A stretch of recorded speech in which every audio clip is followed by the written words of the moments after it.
Omulabi wa Salam TV njagala okwebaza okubeera nti otambula naffe era owaya akadde okubeera nti olaba Salam TV. Olunaku lwakutaano olwekyo nkwebaza bwebaza yonna gy'osinzira okubeera nti olaba TV eno ey'omugaso Salam TV. Amanya nze Twaha Mukiibi. Olunaku lwakutaano tuli mu gwa Desemba. Kitegeeza nti ebula ennaku ntono tutambudde katona ayingirawo mu abiri ojja kulaba ng'ennaku zidduka speed era nga zo zitambula mwaka guweddeko. Ffenna kwe kusaba kwaffe okulaba nti omwaka tugumalako naye ate era tugumalako obulungi nga twetegekera okubeera nti tuyingira omwaka kati nno tulina okukyusa mu nneeyisa, tulina okukyusa mu ntambula zaffe, naddala abavuzi b'ebidduka mulina okubeera nti mutambula mu ngeri ebawa emirembe. Avuga abantu ng'osaabaza abantu, manya nti obulamu bw'okwatiridde bungi. Abantu b'okwatiridde abalina okubeerawo, famire z'okwatiridde nnyingi. Olina abantu 10 b'ovuga mu mmotoka naye si 14 bokka. Famire z'okwatiridde zisukka 10 kubanga wano mu Africa nga bw'okimanyi obulungi ennyo bwe batukuza omuntu omu abeerako famire endala ezimuyimiriddeko nga nnyingi so nga ate n'abalala naye ate wano kisukka. Abafirika wano tukikola ate ne tusussa omwana wa kojja wa gundi naye abazungu wesanga bo tebatuukayo nnyo eyo n'amawanga agamu tegatuukayo naye ffe wano tuwanga naddala mu Uganda. Abafirika naye ate naddala mu Uganda omuntu abeera waawo naye nga asukka ne famire ye n'abeera ng'ayimirizaawo abantu b'oku kitundu kwazaalibwa. Omwana wa gundi bamulabako amanya kasukaali kajja kujja biki kati oyo omumenya amagulu oba ofiiriza bangi si bafamire ye yokka wabula n'abantu abamulya mu ngalo baba bangi nnyo ab'okutaasa. N'ekyo bw'obeera ovuga emmotoka abantu b'ovuga 14 si be bokka basukkawo. Fuba okulaba nti ovuga mu ngeri esaanidde. Ate gwe avuga bbaasi obusimu bwesonyiwe, vuga mu ngeri esaanidde era ennungi. Kubanga nabadde ntunuulira alipoota eyafulumye ku bidduka mu butuufu abantu bafa naye ate bwe tutunuulira omugigi ogwo tusaana okusaba ennyo. Alipoota eyafulumye abadde eraga abaana 600 abaana 600. Kateberezaamu buli mwana wabadde agenda okusimba n'okugaziya Uganda eno n'okuyamba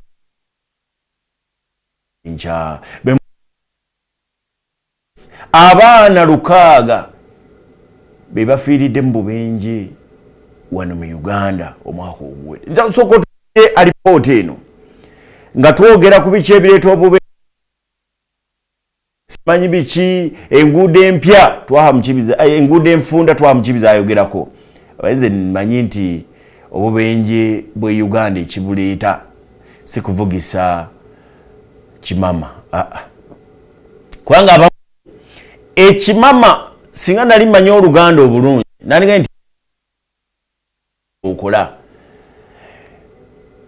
naye ate abamu bakikozesa nga bategeeza nti kuvuga speed. Okuvugisa bisukkiridde twitegeera si kwe kuvuga speed naye abamu bakikozesa nti speed. Kakati wano e Uganda nze si kuvuga speed oba kuvugisa kimama nedda wabula nguudo nfunda ekyo kyo nakkiriza ekyeeta enguudo z'e Uganda nfunda. Oluguudo lubeera lugazi n'emmotoka eyandiwabye ogenda okwekanga nga tewabye. Oluguudo lubeera olugazi omuntu akuli wano gwewandikoonyeeko ogenda okulaba nga tomukoona kuwakaboda tomutomera kubanga oluguudo lugazi. Simba oluguudo nga lugazi lujja kutwala ne pedestrian wano e Uganda. Alipoota z'abantu baneezi kwewuunyisa era mujja kukkiriziganya nange. Alipoota ziraga nti abantu abasinga okufiira mu bubenje be batambuza ebigere, abaddako be batambulira ku pikipiki. Kakati atambuza ebigere atali mu mmotoka ayinza atya okubanga yasinga okufiira mu bubenje kitegeeza nti enguudo nfunda ezo 9 indicators zidda gyendi enguudo ze Uganda nfunda bannaffe abali mu National Planning Authority mututaase naye katusooke tutunuulire tulabe ebyenguudo bino ne alipooti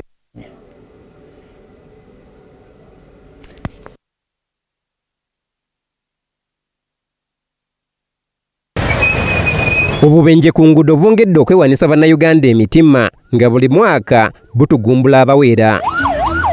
Omuduumizi wa poliisi y'ebidduka Lawrence Nwabiine ategeeza nti ekizibu kino tekitaliza bakulu n'abato ng'omuwendo gw'abaana abali wansi w'emyaka 17 abaakafa mu myezi 10 gyokka egy'omwaka guno bali 669. In the last 10 months we lost 361 boys or male and 308 females, and this totals to 669 the below 17 age we lose on the roads. Okunoonyereza kwa poliisi y'ebidduka era kulaga nti abasajja abali wakati w'emyaka 18 be basinze okufa bw'okugerageranya ku gwa bannaabwe abakyala. 2,911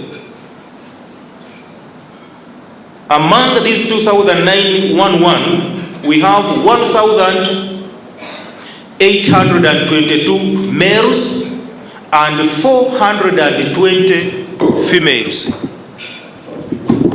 420 females. You can see the disparity. From 18 to 44, females die less than males. Abantu 533 batomerwa nga basala ekkubo, 405 batomerwa nga batambulira amabbali g'ekkubo, 118 batomerwa nga bayimiridde emabbali g'ekkubo. Akulira ekitongole ekivunaanyizibwa ku by'enguudo Allen Kagina agamba nti ng'ekitongole tebakyasobola kuzimba abantu we batambulira ku nguudo enkadde olw'engeri gye zaazimbibwamu. Well, the old road we cannot construct on the old road on the old roads because now we'd have to acquire and remove all those buildings. So there the police must control the movement of people and traffic. Minisita omubeezi w'ebyenguudo Musa Echweru yagamba abamenya amateeka g'oku nguudo kaba bavuga ebidduka wadde abatambuza ebigere n'obulagajjavu basibwe. And cross the highway. Me, I thought those earphones are meant for our sitting rooms and probably our bedrooms. In our campaign throughout the year, I want us to arrest some of these people and parade them before the whole country. Buli bagezako kujja okututeekateeka bajja nga bali divided. KCC ng'eyogera kyayo, poliisi ng'eyogera kyayo, Ministry of Works ng'eyogera kyayo. Ffe kye twagala olunaku lumu luke ebitongole bya gavumenti ebikwatibwako omulimu gwaffe ogwa bodaboda n'ebyentambula byonna bituleko ku mmeeza emu byogera olulimi lumu. Omulimu gwa bodaboda tegusobola kulemererwa kutereezebwa mu kibuga ne mu ggwanga lyonna. Bino byogeddwa mu kutongoza sabbiiti y'okulwanyisa obubenje bw'oku nguudo n'okujjukiza bannayuganda obuvunaanyizibwa bwabwe bwe balina okukomya okwesaddaakira ku nguudo. Julius Kitone.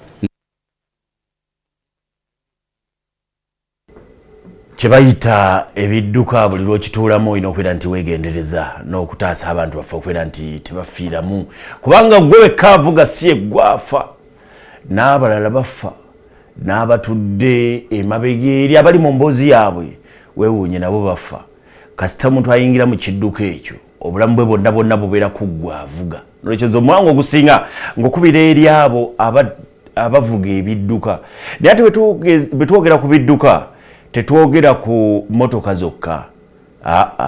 Naawe ow'akagaali maanyi ga kifuba ng'osotta maanyi ga kifuba osobola okutabula maanyi ga kifuba osobola okuyingira mu motoka osobola okuvuga obubi osobola okulaba ente n'ogira oti gye muvugira eyo nna byonna mubiraba naye tesobola okuleeta akabenje nolwekyo si avuga ekidduka yekka nti asobola okuleeta akabenje naye n'avuga akagaali asobola okuleeta akabenje akatali kake kokka ne kaviirako n'abalala okufuna akabenje.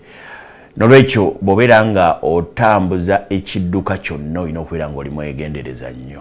Awo we tuli alipoota tugyeyanziza nnyo kubanga etukubira torch mwaka 2024 wewe tulaga tulina okwegendereza kakati nga tukyali awo njagala otegere nti banaffe ab'emubende lwe twatandika nawa ebiro bino bigeze bigaziwa obulwadde bwa kalusu bugenda maaso n'okugaziwa kalusu agenda nabagamba nti eby'ennyama okulya ennyama musooke mu byesonyiwe okulya ennyama musooke mu byesonyiwe naye nga sinaba kubaleetera kalusu wawaatuse njawo okutegeeza nti olunaku olwaliro Salamu TV Salamu Charity bali Bugiri era nga naffe oluva wano ngera olaba tuyambadde tugenda buterevu Bugiri abe Bugiri tubalamusaako mwenna era tubakunga okubeera nti mukuŋŋaana ne maaso awo tugenda kubanga twogera ne mmeeya w'e Bugiri yeetegese dda esaawa nangenda kuba mubawa okulaba nti atubuulya kiki ekiri e Bugiri naye ngera tunaba kutuuka kansoke nkutegeeze era nkulage nti olina okwegendereza kati ennyama babanga bayogera ku kalusu ennyama gikendeezi kubanga togimanyi nnyo amata gakendeezi munyo okukyaya omukalu omwezi guno at least wetunayingirira mu January awo mudde munywa amata bubi nnyo naye nga bwe ziri nnaku nkulu simanyidde ddala mwesonyiwe ezo zokka ennaku endala tunaatereera kasooka tulabe ekiriimo bende okusinziira ku Dr. Bernard Settala akulira ebyobulunzi mu disitulikiti ekirwadde kyasoose kuzuulibwa mu ggombolola y'e Kayebe ku muliraano mu disitulikiti y'e Ssembabule ekireesewo okutya mu bannamubende kwe kusaawa omuggalo ku bisolo mu kitundu kino. Dr. Settala ategeezezza nga obulwadde buno bwe bwakakasiddwa oluvannyuma lw'okukebera ente 10 ne basanga nga 6 ndwadde olwo mubende neekakasibwamu obulwadde buno wabula nga bwakazuulibwa Kayebe yokka. Twagala twasazeewo tuyimirize obutale buno bwonna kwegamba embeera esobola mu nteeko kwegamba nga tuwosibye eggombolola eyitibwa ente eyingira teryefuluma naye nga n'obutale nabwo buyimiriziddwa nga twetegereza embeera ekolaki eriwo n'okuba nga tugenda maaso n'okugema kwaffe nga bwe kuliwo n'okwetangira embeera eno okulabika ntesaasaana. Ono alabudde abalunzi mu bitundu by'e Kayebe watandikidde ekirwadde kino obuteetantala kutambuza kisolo kyonna era n'akwatibwako kaakumujjuutuka kuba tebaagala kulaba ng'obulwadde busaasaana wabula nga batandise okugema ente zonna. Twatandise dde okugema okusooka famire zakosebwa nezitodde tumaze okuba nga tugema waawo naye bali balina vaccine etono mu sitooko etuweddeko naye twamazidde okwogera ne commissioner n'atukakasa nga bagenda twongera vaccine endala okwongera okugema ekitundu ekyo eky'e Kayebe n'ebitundu ebirinaanyeewo kakasa nga tuteekawo kyetuyita buffer zone wakasa nti wali tutaddewo olukomera. Ssentebe wa disitulikiti y'e Mubende Michael Ntambi agamba ekirwadde kino kyalibanga kyava mu disitulikiti y'e Ssembabule nga waliwo omulunzi eyagula y'ente kyokka bwe yazuula nti ndwadde ate n'asirika ekivuddeko abalala okufiirizibwa. Bagenda eyo ne bafuna ente ze tuyita ez'emigongo olumu baleeteramu endwadde ate bwe bazimanya ne basirika era njagala kutegeeza banamubende bonna n'okubakubiriza tebwolaba ekirwadde wakabonero konna mu faamu yo weekubira enduulu tutegeeza abakugu baffe ng'obudde bukyali lekeraawo okusirika lekeraawo okubaako ng'atalaba. So abantu bagenda kufiirwa ennyo nnyo kubanga babadde beetegese bulungi nga baagala mu Christmas balye ente bafune obutale bagulemu ebintu byagala kugula naye ekyo kyonna bagenda kukifiirwa. Ye akulira abakinjaji mu municipality y'e Mubende Hajji Hakimu Kayiza alaze okutya nti akagiri kibateereddwako kalantiini n'ebbeeyi y'ennyama egenda kwekanama kuba gye basibye ate gye babadde basinga okujja ente. Tegeeza abantu engende byamu nnaku enkulu n'ennyama eteeka okulinnya olw'ensonga nti tetulina tugenda kujja nte tebatukkiriza genda mu bitundu birala tulina okwetolera mu bitundu bino bibatasibye. Fred Sewajje.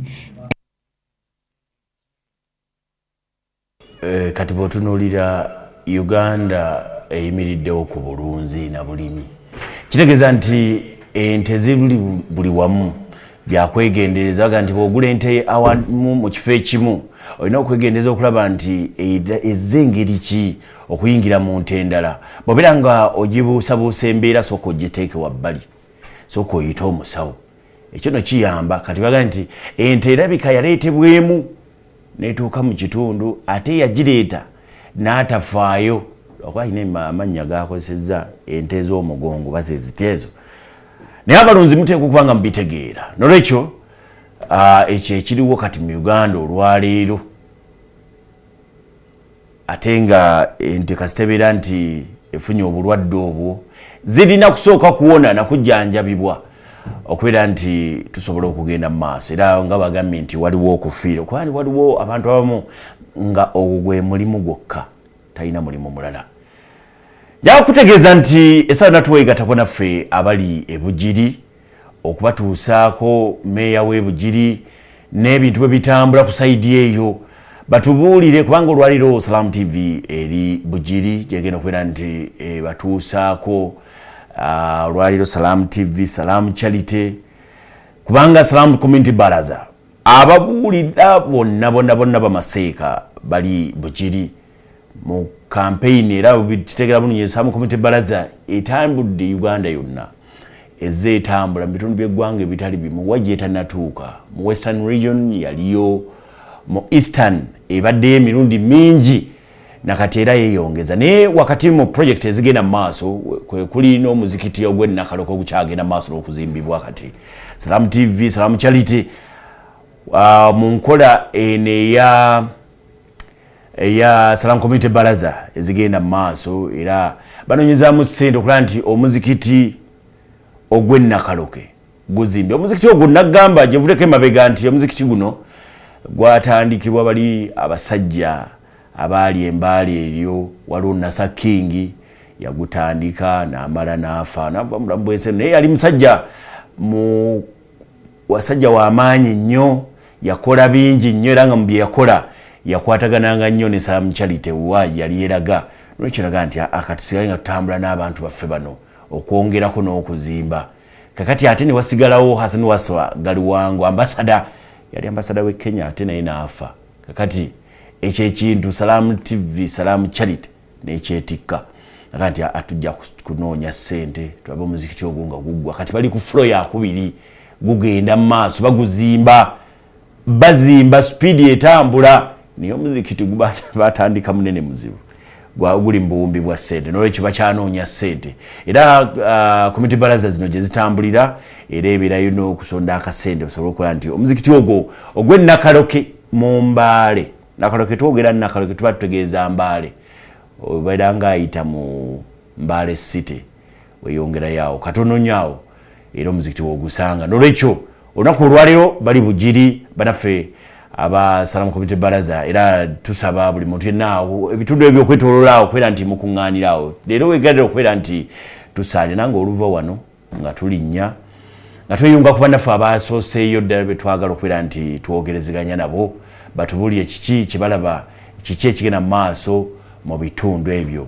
eby'e Bugiri naye nga tukyali ku nsonga y'obulamu tutadde wali wabbali ensonga y'ebisolo kati enkola ey'okwekebeza akalwadde ka mukenenya bannayuganda bagijjumbidde era abakugu baga nti bannayuganda ekigambo ky'okwekebera kino kyekisinga obulungi kubanga omuntu bw'ategeera nti mulwadde atandikirawo eddagala akawuka ka mukenenya bw'otandikirawo eddagala oba olina chances nnyingi eziwangaala oba oli awo n'ofana birwadde birala gwe kasitooka detectingirawo tandikirawo eddagala ojja kubeerawo abaana obaweerere okole emirimu gyo ogende mu maaso n'okuzaala n'okuwasa owase singa obeera nti wejjanjaba omanya ekyokkola abasawo mwattu bagamba ebintu ne beewuunya ogenda mu maaso n'okuzaala n'ozaala abaana abalamu n'ogenda mu maaso n'okuwasa ne mukyalawo n'enaabeerawo ebyo bikwewunyisiza singa mbanga mukitegedde musobola okutambula n'olwekyo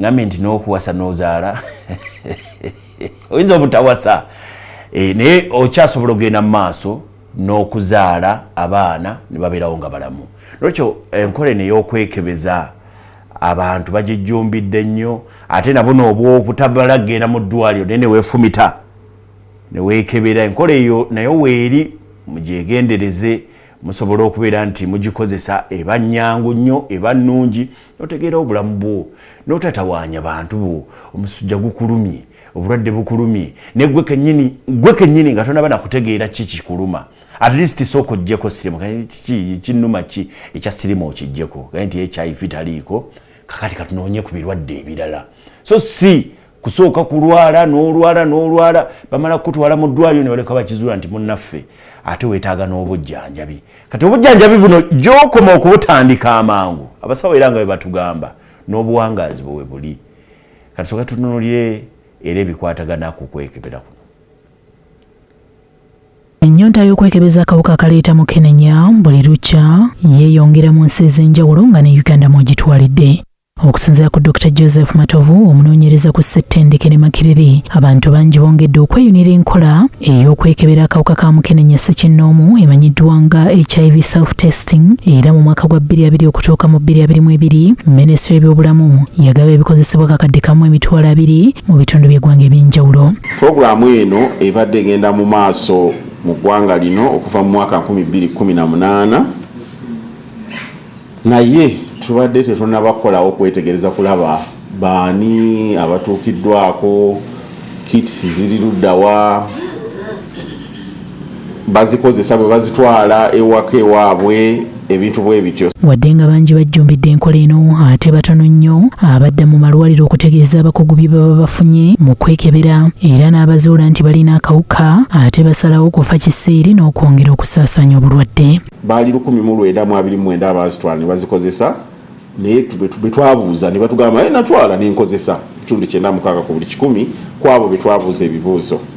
Abantu 107 ku bali abazitwala ne bazikozesa batugamba nti kits twazitwala ne tuzikozesa ne tusanga nga tulina akawuka akaleeta siriimu. Naye tulina okujjukira nti kwabo abatwala kits ne bazikozesa waliwo abantu nga 22 ku buli 100 abazikozesa naye ne batabuulira basawo kikye bazudde abazikozesezza. Mu kunoonyereza okwakolebwa abakugu okufulumiziddwa olwaleero, Kampala mwe basinga okussa ebikozesebwa, era bagamba nti enkola eno eyambye nnyo okuzuula abalwadde abapya, wadde ng'erimu okusoomooza nti abazuuka nga balina akawuka ate bangi basirika so nga bandigenze mu malwaliro ne bafuna obujjanjabi. Bw'otwala kiti n'ogikozesa n'ekulaga kyekulaze oba olina oba tolina, abasawo bategeeze bakuyamba okumanya ekiddako. Mu nkola ey'okwekebera bakozesa tekinologiya ow'enjawulo nga wano mu Uganda abasinga bakozesa Oraquick. Mu nkola eno akantu kano okasiimuula ku kibuno ky'omuntu ayagala okwekebera mukenenya ne kakuŋŋaanya amalusu, olwo ne kateekebwa mu kacupa omuli amazzi agakebera akawuka akaleeta mukenenya nga kakozesebwa omulundi gumu gwokka. Uganda eteebereza okuba n'abalwadde basiriimu abasoba mu kakadde, era ng'erina essuubi nti omwaka 2030 we gunaatuukira nga tewali mulwadde wa siriimu mupya. Josephine Namakumbi Motoyi.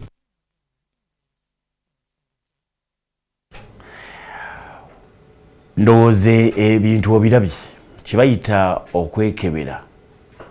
Tulina ebika bingi, omuntu gy'ayinza okwekebera mu ggwe nga ggwe osobola okwekebera, ekyo ekisinga okubeera nti kirungi. Ate mu kyo ekisinga ddala okubeera nti kyekisinga obulungi nti buno butests obukozesebwa Uganda ebukola bukolebwa wano. Ekyo tukiyinza okutwongera okukusa ku muwendo gwabo ababeera ne mukenenya ne batamumanya. Njaga sote umulemu katono tugenda kudda gwe munaffe atulaba ku Salaam TV saagala oveewo.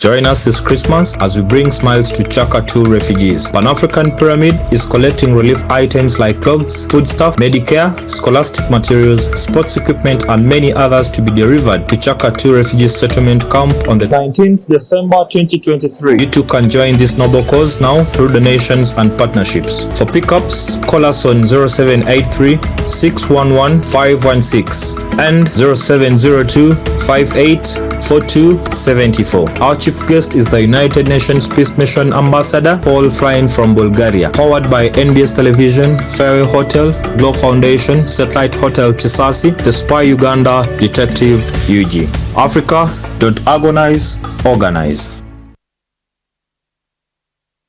Babu Enterprises Limited. Oli musubuzi oba ozimba kasiisirako. Balina Goodwill Tiles ku bbeeyi ya factory. Ubekkolero ebyamazinga pipes, taps, engogo, ebizimbisibwa byonna biweetaaga. Yooyoote enjuuyo mwattu. Balina sink, tanka z'amazzi, saako ne malidaadi yenna ow'omu nnyumba ow'omulembe. Yooyoote enju y'ekirooto kyo bambi. Ng'ojja mu Babu Enterprises Limited. Basangibwa bwayise. Ave Kampala nga wakayise ttaawo. Ave Kawempe nga wakava ku bitaala. Oyo ye bwayise mujja okusanga Babu Enterprises Limited. Ofune malidaadi w'omu nnyumba yenna gwe weetaaga. Essimu 0703 5 19 57 oba 0772 35 57 02. Buli ayagala okuwunda enju ye Babu Enterprises Limited. This November, we've got a special gift for you. Okay. Whenever you're ready, we're treating our GoTV Super customers to the best of GoTV Super Plus. Enjoy non-stop Premier League action on a dedicated Super Sport channel. The hottest shots in the history of the Premier League. Delight the kids with the biggest teen icons on Disney Channel. Get starstruck with international movies and series on Studio Universal and Universal TV.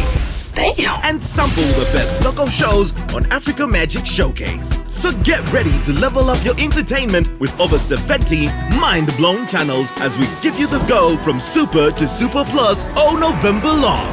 Go TV. Love it.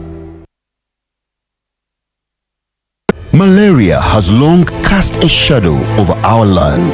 But as Ugandans, our spirit and resolve shine brighter. We come together in strength and in celebration to turn the tide against this disease. Mark your calendar for Sunday the 10th of December. Legends Kampala opens its gates at 11 a.m. for the Rotary Family Carnival, an event of joy, an event with a mission.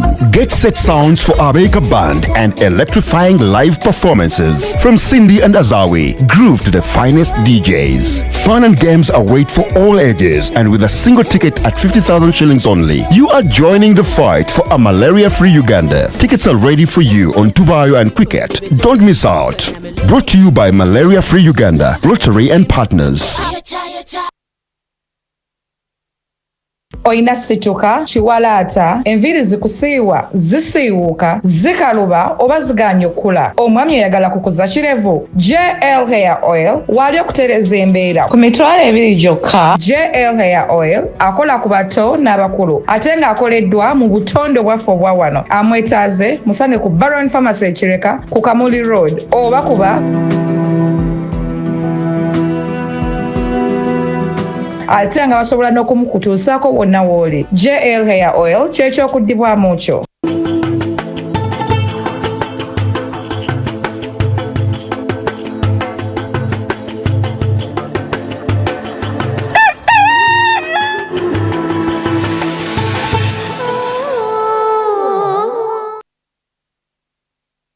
Webali kubira nti okyali ku Salam TV program Omukeeze. Nakutegeeza dda nti tuli Bugiri olunaku olwaleero. Nolwekyo njagala twegatte ku naffe Omar Chikaye ali ne meya w'e Bugiri bali mu ofiisi. Omar Chikaye kiki kiri e Bugiri soko tutwalemu awo katono tutegeere jjukira nti olwaleero Salam Community Baraza Bugiri katusoka tulabe Omar Chikaye nze twaha mukibe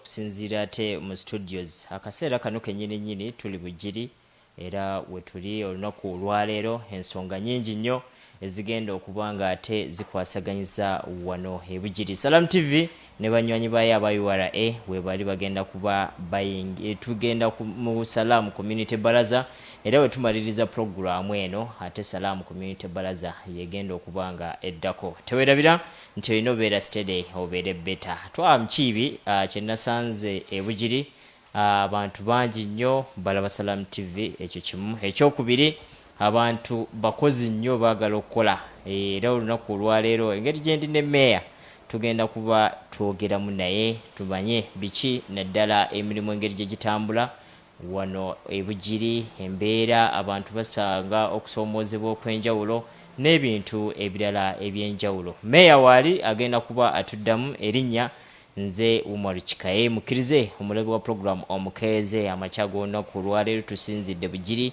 era gye tugenda okusiiba olunaku olwaleero naye amachago olwaleero ndi ne meya wa municipal council gwendi naye era agenda kuba atubuuzaako tumanye kiki ekigenda mu maaso naddala mu kitundu kino. Meya nsanso okulaba. Neyanziza ssebo mbalamusizza mwenna abalabi ba Salamu TV. Nze Kisubi Ayub mulikiriza meya wa Bugiri Municipal Council. Nsanyusa nnyo obasinkana leero nga Salamu TV nentumirako abantu bange bonna aba Bugiri Municipal Council ne Bugiri District okutwalira awamu. Era bategeeze nti oli live ku Salamu TV. Abali kubona Salamu TV okusingira abantu baife abe Bugiri ndi live ku TV Salamu TV olwaleero tulikola nabo wane Bugiri baidio tukolamu emirimu mingi nga tujja okulira nga batwinonola okusingira langa eja charity ni URA tujja kuba ku Masitakuwa enfakulya ku kitebe ekikulu ekya district ey'obusiramu eya Bugiri district. Program Omukeeze amachago olunaku olwaleero ebintu ebiri. Meya emirimu gitambula gitya mu kitundu kino?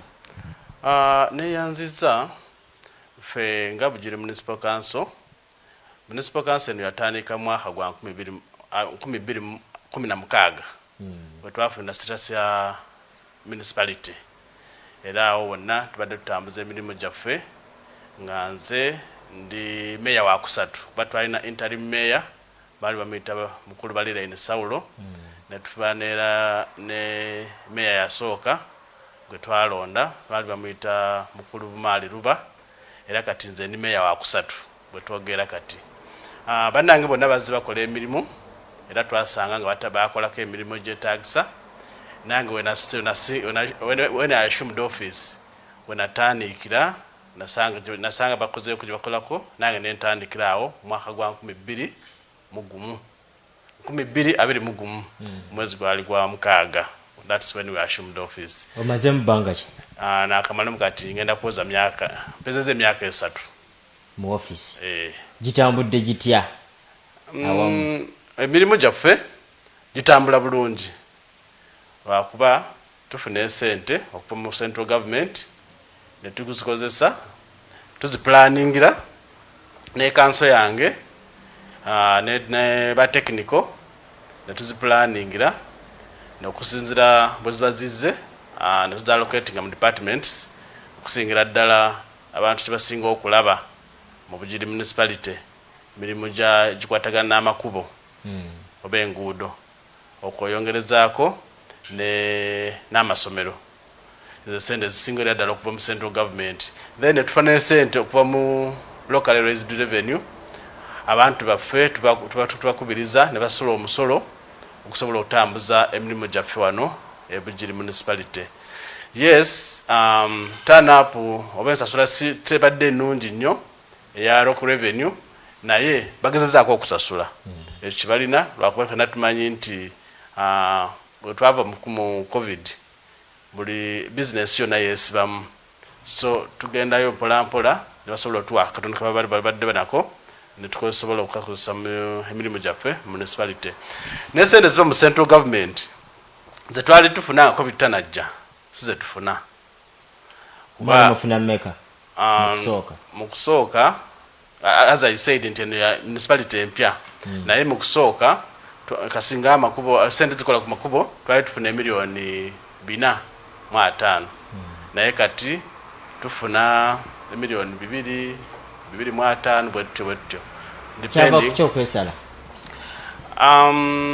Okwesala government parasitos zonna oba ministries zonna twafunamu okusalibwa budget zaffe olwa COVID yakube onsi yonna lwakuba tekubiti yakuba Bugiri wakati yakuba Uganda wokka naye fena tukimanyi nti yakola ki yakosa globally.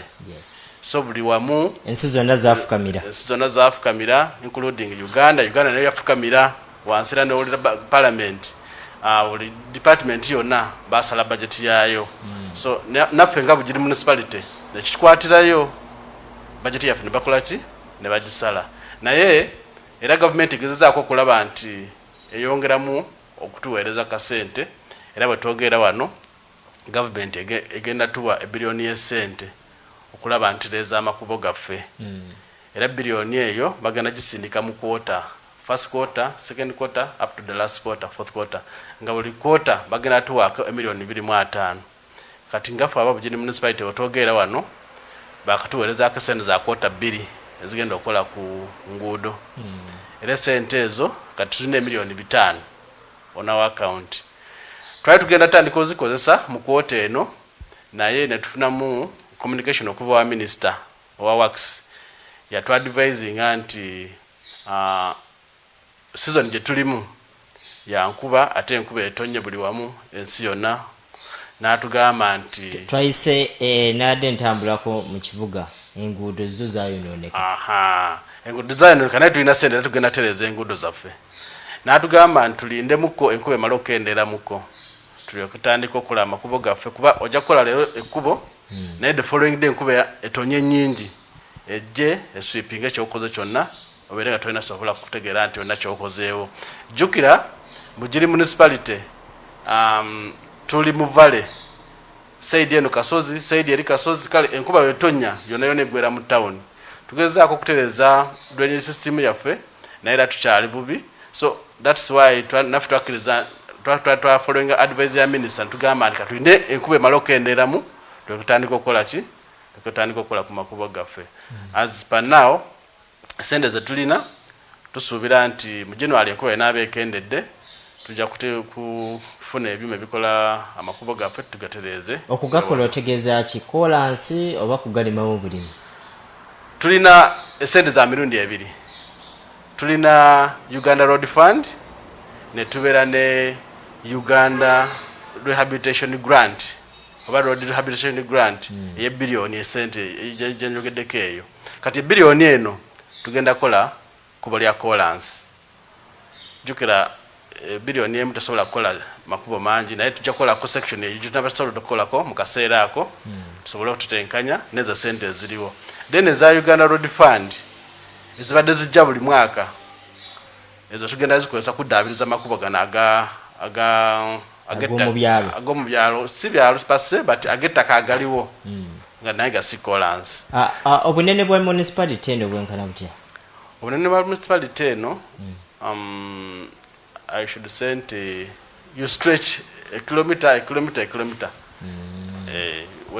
you are going to Iganga, oba ogenda Iganga or stretching a kilometer. Oba ogenda side za Busia or stretching 1 kilometer. Oba ogenda Nankoma or stretching 1 kilometer. Oba ogenda Nabukalu, so sinene nnyo. Erimu amagombolola ameka? Tulina amagombolola 2.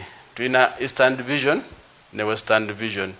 Era nga amagombola ago gakola municipality nga egombolo lya Eastern Division mulimu 8 villages, then Western Division mulimu 8 villages, then Western Division mulimu 11 villages. Bibi byalo ebikola amagombola. Enguudo ziri mmeka awamu?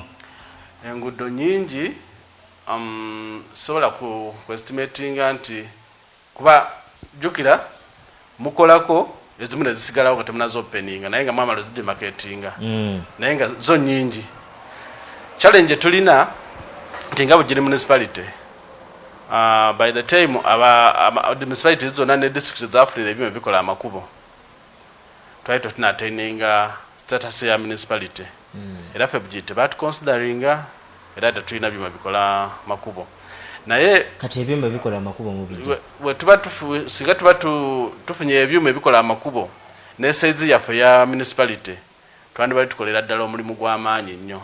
So esente ziba zizze tugenda ne tuyazika ebyuma okuva ku district eba eri busy ne tunoonyaako ba neighbors districts ezituliraanye nga Namutumba, Iganga nesobola okukola amakubo gaffe. Naye jjukira challenge tufunamu wetufunira esente ne district eba ina sente ne Iganga eba ina sente ne Namutumba eba ina sente, so wootuukirayo nti bakuwe ku byuma nabo baba bali busy, so tugenda okwesanga nga tupangisiza ate ebyuma n'obusente buno obutono bwe tuba tulina ne kitu affectinga mu budget yaffe nti twali tulowoozeza nti tujja kukola kinene ate tuba tukikoze eki tuba tukikendeezezaako olw'okuba nti woba ogenza okupangisa ekyuma ekikola amakubo ebyuma bikola amakubo baliko akasente tusobola akawerawerako naye ate singa tubadde n'ebyaffe ezo tupangisizaamu ebyuma twandiba tuzikozesa mukola ki mugula amafuta ne tusobola okutereeza amakubo ekyo ekizibu kiggwawo kitya nga bwe nkugambye nti bagenda okugabira districts ne municipalities ebyuma nga Bugiri tenafuuka municipality kubanga ngambye nti municipality yaffe empya naye tugezezaako okupushinga nga tukozesa ne ba MP baffe okusingira ddala MP waffe wa municipality nti bapushinge basabe naffe nga twongerezaako eddoboozi lyaffe naffe tusobole okufuna ebyuma tusobole otambuza bulungi emirimu gyaffe gy'okukola amakubo gaffe ebyuma kyekisinza okubeera ekizibu yes kuba ebyuma oba tolina byuma bibyo ebikola amakubo definitely oba tosobola kukola ki kutambuza mirimu gyo bulungi wogendera okusabira omuntu naye akusooka kuba ati kansooka maliriza ewange kuba tosobola kulikirininga nyumba ya neighbor ngewe tasinattakola ki tana cleaninga wowe kiringo genda okwera olujja lwa neighbor so nekitu affectinga nnyo mu kuperforminga services zaffe okuweereza abantu baffe services okusinzira ku ekyo ekiba kiriwo mu kaseera ako naye nga tusuubira nti mu kaseera akatali kagere kuba ba MP baffe gye bali nabo bakiraba kigenda mu maaso tusuubira nti gavumenti ejja tutunulamu naffe tuwe tusobole okutambuza kuba ekizibu ky'enguudo kyekisinga okubeera nga kiremesa enkulaakulana wamu n'ebyobusuubuzi okutambula yes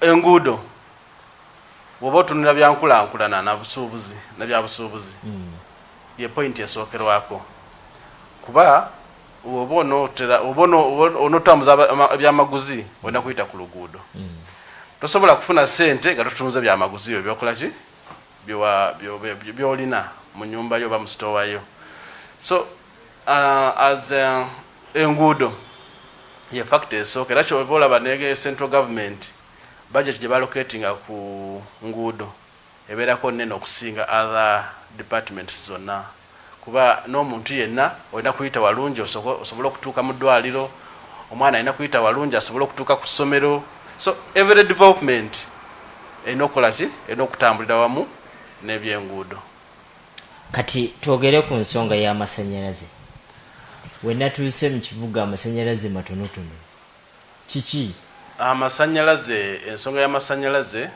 twali tulinamu obuzibu obwo naye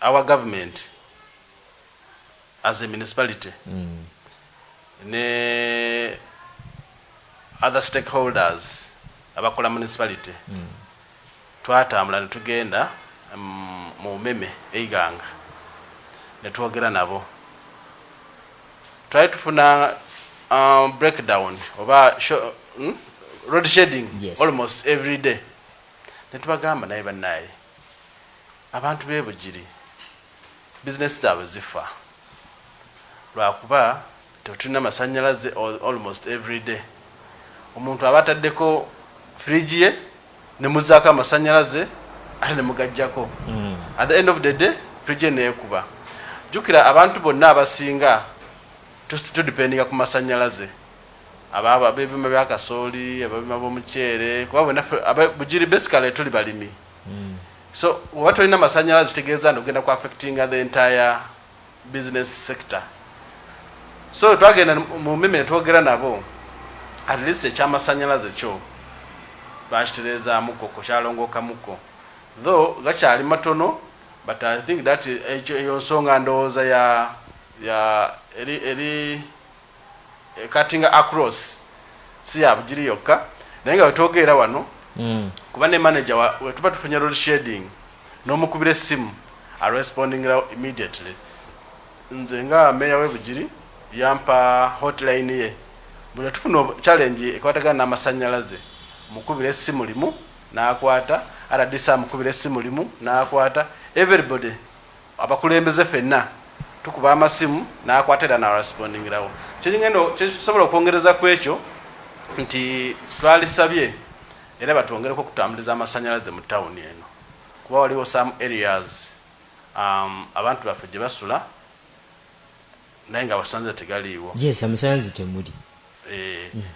Naye twayogera naye n'atugamba nti tutuukireko Honorable Basaalirwa kuba bwe bali batambuza amasanyalaze ga rural electrification waliwo areas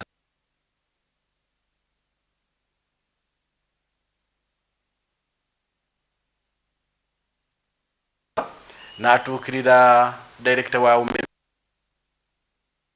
nti mu kaseera akatali kagere abantu baffe bonna mu tawuni bajja kutambuza amasanyalaze gatuuke mu byalo eyo basobola okwenjoyinga services z'amasanyalaze fenna mu tawuni. Ekyo kise kisinza okukuumira municipal y'emabega? Tetujja kukilayingako nnyo nti kyekisinza okukuumira municipal y'emabega ate era municipal yaffe teri mabega lwakuba nga bwe twogedde kitwalibadde maybe tutunulako is send government zetuwa nti sizaali ntono. Jukira other municipalities balina projects eza World Bank nga Westmead, otunulira municipality nga Erugazi, municipality nga Yeiganga, municipality nga Entebbe abalina those programs basobodde okutambuza emirimu gyabwe ni programs ezo nga zibayambako nnyo. Naffe tusuubira nti mu kaseera akatali kagere kuba Westmead batugambye nti tuli ku list egenda okufuna Westmead era twakoze buli kyetaagisa kyonna bwe kye batusaba tukibawa lwakuba twagala project eyo wano e Bugiri naffe tusobola okwekulaakulanya. Bwenaabezze tujja kuba tusobola okuhandolinga ensonga nyingi. One, tusobola tukolera amakubo kuba ekuba ekoze amakubo ejja kukola colans eteekako amataala eteekako drainage system ennungi tubeerega tukyafuna challenges kati nga eza floods okuyingira mu mayumba g'abantu naye leero enkuba eba yetonye bulungi wano e Bugiri nga wooli nabo batasobola kufuluma mmotoka y'okutambula kukola mirimu gyo lwakuba drainage system yafusi ennungi ennyo. Naye tusaba nti Westmead yonaabezze first thing gyetusobola okuba nga twadressinga ye drainage system ekyo kigenda kulwisaawo kisobola okulwisaawoko naye nga bwe nkugambye nti buli kye batusaba twakibawa. Checklist yaffe yonna ndowooza eri full of the requirements that kirina okusubmittinga okusobola okufuna programu eyo byonna byonna twabibawa. Tusuubira nti mu kaseera akatali kagere programu ejja kujja e Bugiri wano tusobole okuaddressinga some of the issues ebizibu ebikwata ku bantu b'e Bugiri okusinziira programu za Uganda nga bwe zitambula. Twogereko ku buyonjo. Sebo moderator tawuni yaffe eno ekyobuyonjo tugezezzaako kuba kasasiro yali nga buli wotambulira omusangawo naye tutaddewoko amaanyi nti division zonna zigezzaako okunyola kasasiro nga bwe kyetaagisa. Jjukira kasasiro ono division ziri responsible okumanaginga kasasiro so Eastern Division ne Western Division tulina tract emu eyola kasasiro. Leero eba ekoze mu Eastern Division ente ejja kukola mu Western Division naye nga bwe nkugambye nti ayali abeera buli wamu nga womusangawo alesi tugezzaako mu addressinga kati kyosobola okugambako nti kasasiro tetumugjeeyo nnyo nnyo ye areas eziri outside the town, center of the town kuba waliwo n'abantu bafe abeera ng'ebusanzi naye tulina otuukayo, abantu bafe abeera emusongola naye tulina otuukayo, abantu bafe abeera ebutambula yonna tulina otuukayo naye weesanga nti engeri gye bali nti bo baliko ka distance okuva mu tawuni wakati buli omu waatuukira tugezaako nnyo concentratinga mu tawuni wakati naye nga tunaba tufunye emotoka eyole tugambe nti abeeyo ku mabbali mwabavaako n'obwesonyiwa tetwabavaako era tugira ne tuyitayo ku ekyolumu lwakuba bo at least bo bali katugambe nti bali mu byalo basobola okujjayo kasasiro ne bateekako wali ku mabbali naye kati mu tawuni wakati buli omu watuukira naye watuukidde tusobola kuyisaawo liiso tuteekayo liiso eryogi buli lunaku ne tumakinga sure nti at least tractor ekoze eki eyiseewo. Ogambye muyina tractor y'emu emala municipal endamba nga bwe nkugambye ntemala era singa kisoboka yandibadde concentrating mu division emu naye lwakuba ne government nayo tinakola ki tinatuconsideringa nti batuwe tractor endala naye nga tugezezaako okuwandika amabaluwa ofisi yange ne ofisi ya town clerk tuwandiisa amabaluwa ne batukwipinga ne bapromisinga nti bagenda twongera ki bagenda tuwayo tractor endala tusobola okukola ku nsonga ya kasasiro naye neera tusuubira nti government bwe tunaba tufunye akatale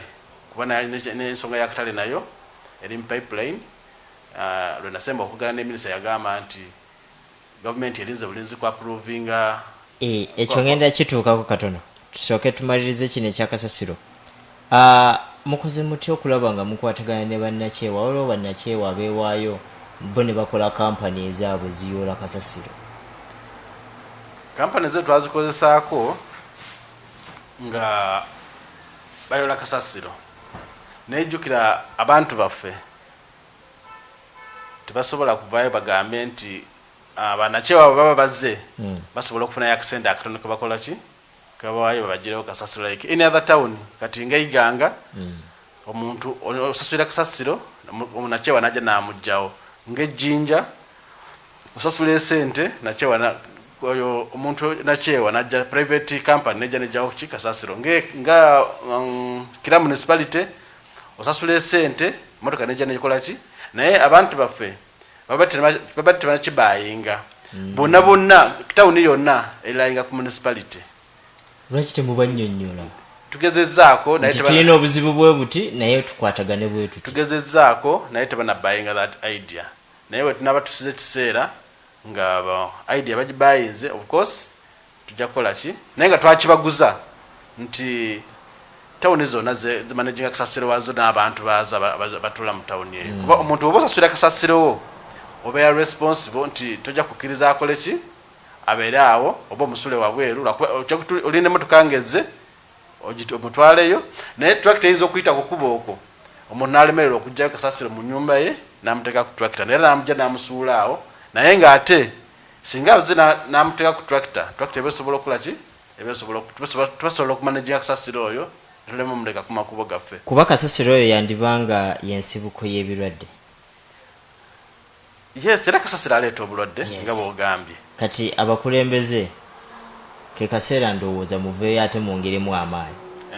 Era nga bwe nkugambye nti ensonga eyo twagiguza community naye era tujja kwongeramu amaanyi kuba last time twatula mu council twagamba nti let us come tubeeyo ne bayiro emanaginga kasasiro era tusuubira nti bayiro eyo tunaba tujja approvinze nga council era tujja kusigaza abantu baffe bajja kusiba tebalina kyakola other than ogamba nti bamanaginga kasasiro buli omu amanaginga kasasiro nga baba bakoze ki baba bamukozeseza era ensonga eyo tutusiza ku level eyo n'ekyenda tejja kukendeeramuko kuba kasasiro waaba mungi mu tawuni ekiddako bantu baffe kulwala ate nga abantu abamu nalabye bakolera nnyo ku makubo.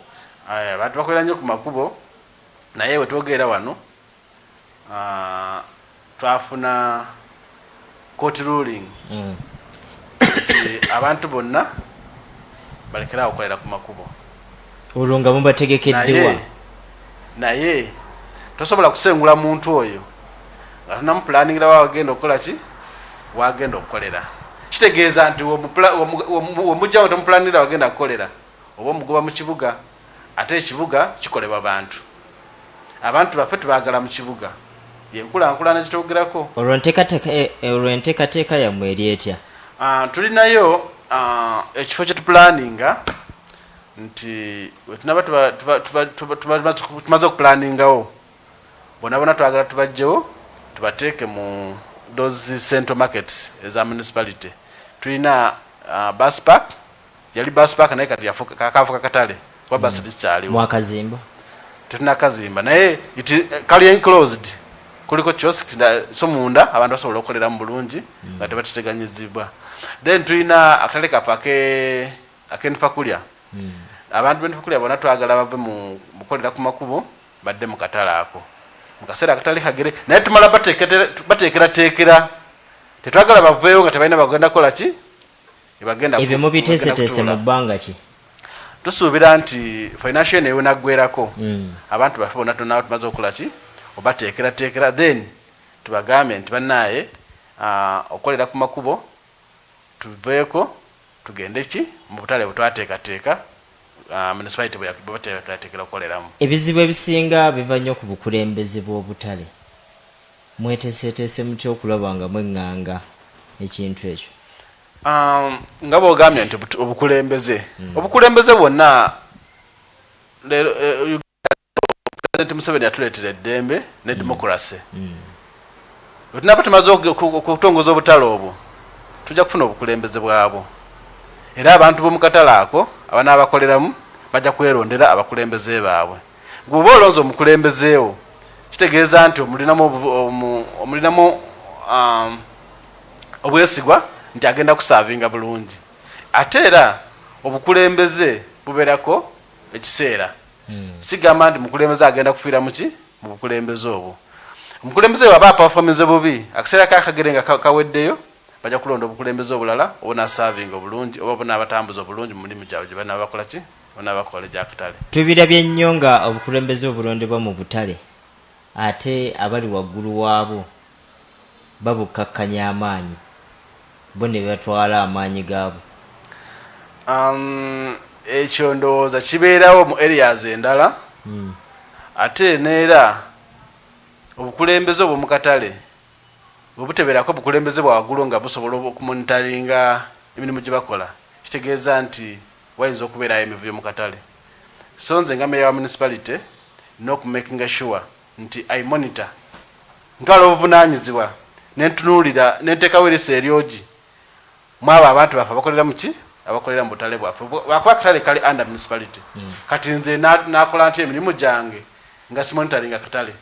My cardinal role nze omulimu gwange gusooka kumonitaringa embeera eziba zitambula mu kitundu kyenkola ki kyenkulembera akatale nako nga mwekali so n'okutwala obuvunaanyizibwa nentegeera akatale kali kutambuza katale obukulembeze bwako n'abantu baffe abali mu katale batambuza batya emirimu gyabwe. Jjukira abantu b'omu katale balonda obukulembeze obwo nate naffe bebatulonda so tulina okutwala obuvunaanyizibwa okulaba nti abantu abo bonna bafuna service ennungi okuva mu bukulembeze bwabwe ate ne service ennungi okuva gye tulife abakulembeze aba municipality abalala. Kati obwo butale mwina nteekateeka ya butale bumeka?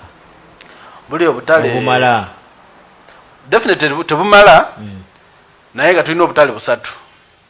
Tulina Central Market eri mu Western Division ne tubeera n'akatale kenfa kulya nako kali mu Western Division ne tubeera n'akatale ka bus park kali mu Eastern Division. So Central Market yekola kati zona zikola lwakuba nti nga bwe tugambye nti abantu era bangi kyobola abantu ne kubakubo ki bakyaliko naye nga obutale bwonna bukola ekibulako kuba planningira bulungi mu butale obwo buli omu asobole abeera nga asobola okukola ki okwenjoyinga service eri mu katale ako. Jjukira abantu abali ku makubo bonna batunda ebintu ebyenjawulo so oba amaze bateekerateekera nti department eno ya kawunga, department eno ya matooke, department eno ya nyaanya, department eno ya radio bona kyokola ki tujja basindika mu katale ng'omuntu niwaba avudde iganga n'abuuza njagala kugula radio mu Bugiri bamugamba nti genda mu Eastern Division Market ewali ki ewali akatale osobola okufunamu service eyo. So plan yaffe gye tulowooza nje tukolera in the near future. Abantu bwe bawa essuubi nti abakolera ku makubo bagenda kweyagalira mu butale obwo bwemuteekateeka? Abantu bange ab'e Bugiri kyensobola obagamba nti mu kaseera kano okusingira ddala abakolera ku makubo tuba planningira tubalabe tugenda no batwala mu kaseera akatali kagere kuba tunaba tufaanza okufollowinga oba okuimplementinga ekiragiro ekyava mu kooti bonna tujja bateeka mu butale basobole okukolera mu butale obwo nga tewali asobola bateteganya ate omuntu oba ogenze mu katale right now kitegeeza nti oba omaze ogulwa ki ekifo kyo jjukira amakubo gaffe buli bagenda okukola ekkubo tulina basengulawo ati tetubasengulawo pase aye abantu baife oluguudo lwene lubasengulawo because tosobola kukola kkubo ng'omuntu oyo ali awo era omala okukola ekkubo aba amaze okukola ki okwesengula so tosobola bakubiriza nti akaseera ekanaba katuuse nga temaze bateekerateekera bakkirize bagende munda mu katale aka Eastern Division akendi fakulya ne Central Market fena tusobola okusanga eyo services zaffe twenjoyinge obutale bwaffe government inawe emaze otuzimbira akatale fena tukole ki tugwere mu Central Market tusobola okutambuza business zaffe bulungi. Mu kabanga ki nako bakalindiridde akabanga byonna keyenteekateeka yonna nga bwe mbadde nkugamba nti nasemba okwogera ne minisita ne PS baatugamba nti programu zonna zaggwa kati ne loan bamala tusecuwalinga okuva mu African Development Bank so mu kaseera akatali kagere bajja tubuulira bafune ba contractors basobola okujja tuzimbira akatale ako kuba ne town clerk yasindikayo finalist tebasobola saba finalist nga tebagenda bazimbira akatale naye finalist agisindikayo bayagireetawo nengisayiningako n'agisindikayo mu Ministry of Local Government ne tulowooza nti mu kaseera akatali kagere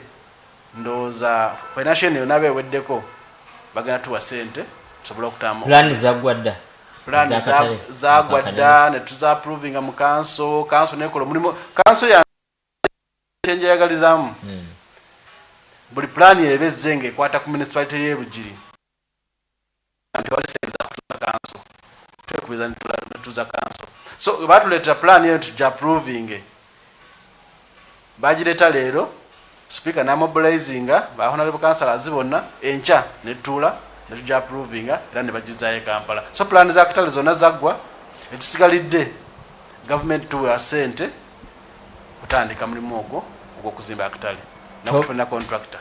Twogere ku nteekateeka z'abannaffe aba boda boda n'aba taxi mu kitundu kyo.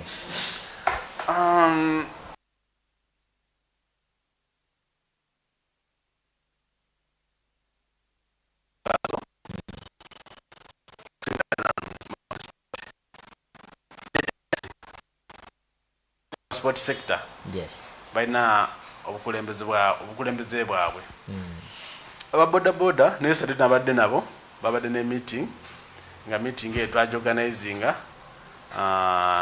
nze DPC ne RDC nga twagala tuba meeting tusobole okwogera ku nsonga zaabwe nabo batubulireko ebizibu byabwe ekola ki bye balina nga mu sekita yaabwe era wetwogera wano obukulembeze bwabwe twakanyiza ekyasinza okunsanyusa ndi DPC yatugambye nti ye nga akolera security ne transport sector aba traffic nti aba boda boda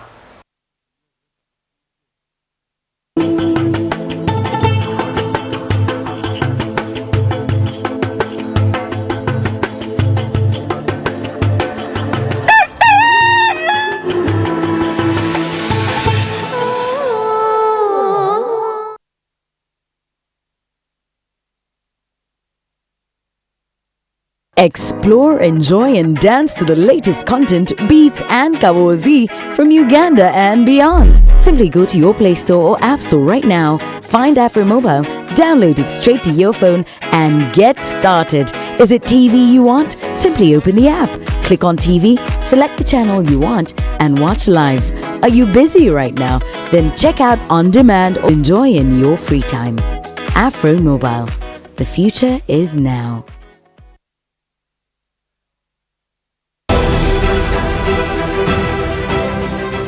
Now, many of us would prefer to use the Kavera when going for shopping or buying whatever stuff you usually buy for home or for your children or for whatever. Now, I would like to advise you. I think it's much better to keep our environment safe by using paper bags or cloth bags. Those are much safer because when we use the Kavera, you throw it around, it could block our drainage, and you know in Kampala what happens when it rains. There's a lot of blockages, and usually that causes a lot of problems in terms of water all over the city. So that's Obutondi.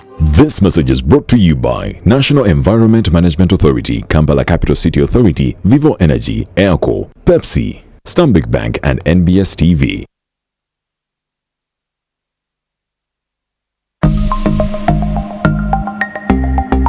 Better steady, be better. Amanya Alhaji Latif Sebagala Sengendo nga kyenjagala okutegeeza bannayuganda bonna ennaku zino obufere bungi nnyo naddala obufere obukwatagana ku masimu.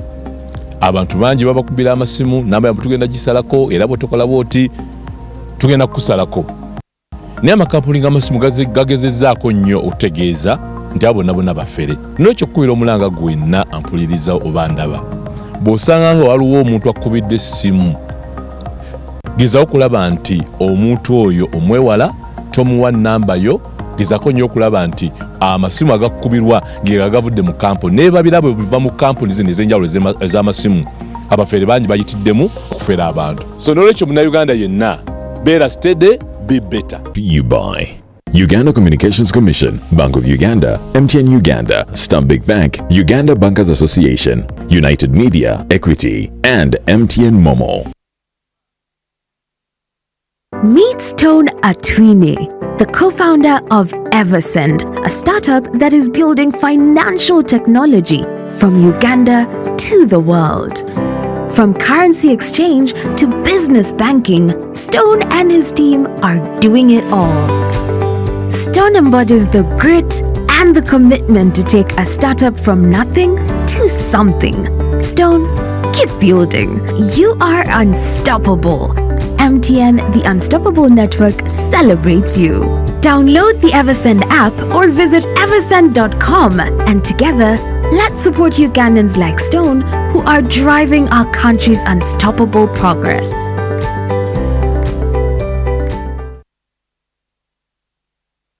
Uganda, a land bursting with culture and creativity, introduces an innovation for our times. Next Wowzy, a fusion of Next Media, Uganda's largest media network, and Wowzy, a leading influencer marketing platform. It's more than just a platform. It's a movement that bridges ambitious brands with vibrant content creators. Download the app today. Connect, create, influence. Malaria has long cast a shadow over our land. But as Ugandans, our spirit and resolve shine brighter. We come together in strength and in celebration to turn the tide against this disease. Mark your calendar for Sunday the 10th of December. Legends Kampala opens its gates at 11 a.m. for the Rotary Family Carnival, an event of joy, an event with a mission. Get set sounds for Abeka Band and electrifying live performances from Cindy and Azawi. Groove to the finest DJs. Fun and games await for all ages, and with a single ticket at 50,000 shillings only. You are joining the fight for a malaria-free Uganda. Tickets are ready for you on Tubayo and Quicket. Don't miss out. Brought to you by Malaria Free Uganda, Rotary and Partners.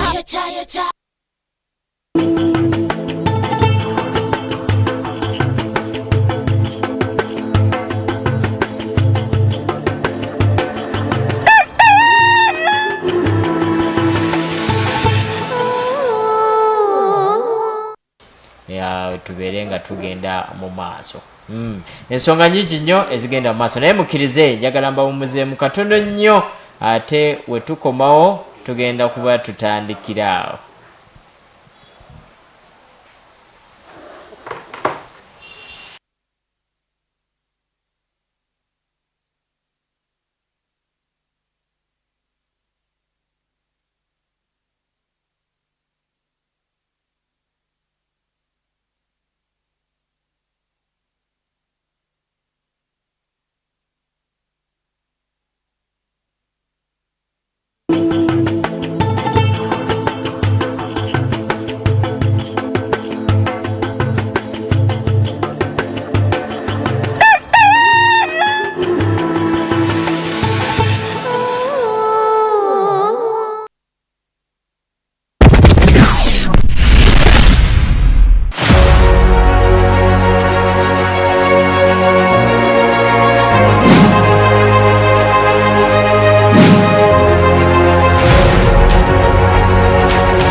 Uthman nebanga group eno wansi wa Charity nga Charity eri wansi wa Salam TV. Omugaso gwa Salam Television kulaba nti etunuulira enkulaakulana y'abantu n'embeera z'abantu. Gwe mulimu gwa Salam TV omukulu naye olw'okwagala ekibiina kino kibeere nga ky'abantu kwe kukola NGO ng'etuukira ddala eri abantu.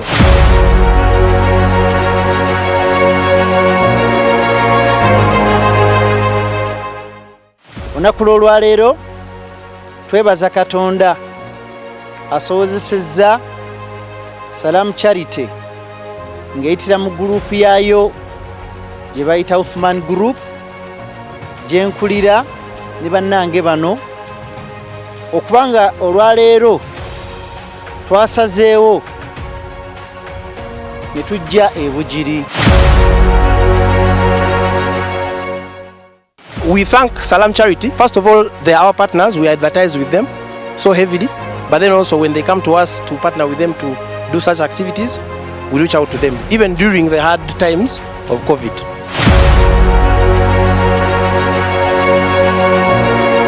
Saawa eno tuli wano ne group ya Salam TV ni Next Media n'abantu bona ababegeyiseeku okidde okuba nti bawano sobola okuyamba ku banakazaire beyiwanga abe Bugiri. Mirembe manji eri omulira baba ayina essanyu nabyo no bigemye Nenda bwikirize ntuuse okusiima kwange eri ba partners baife abali gano Movit Mwami Kalisa ne tiimu yo ife titwidi kyakubasasula aye tusaba Kibumbo w'omu weekend oyo eyasobozesa ebikere okulya nga tibinaaba mu ngalo ate nga tibirwala kolera n'aba abasasule.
Amachago olunaku lwa program Omukeeze ensonga mu nsonga tuli Bugiri we tuli ate era ndi ne meya wa municipal council eye Bugiri gwendi naye amachago olunaku lwa twongera okunnyonnyoka enkulaakulana entambula y'emirimu ate era n'enteekateeka za municipal council eye Bugiri wamu n'abantu baffe abawangalira eno bo bawangaala batya ensonga nnyingi nnyo tuzikonyeekaawo mu kitundu kyaffe ekisoose naye era meya nkyali naye paka ate we tunamaliriza sheeno ajja kuba tutegedde bulungi nnyo ekitundu kino twagala tulabe nti enteekateeka zonna nga bwe ziri zitambulira ddala mwabali ewala tusinzira live okuva e Bugiri we tugenda era okusiiba e Bugiri wano nga tubibatuusaako live era we tugenda okubeera wali mu Salam Community Baraza ku Masjidi Takwa buli kimu ogenda kuba ate era nakyo okifuna live okuva e Bugiri wano abasomesa bangi nnyo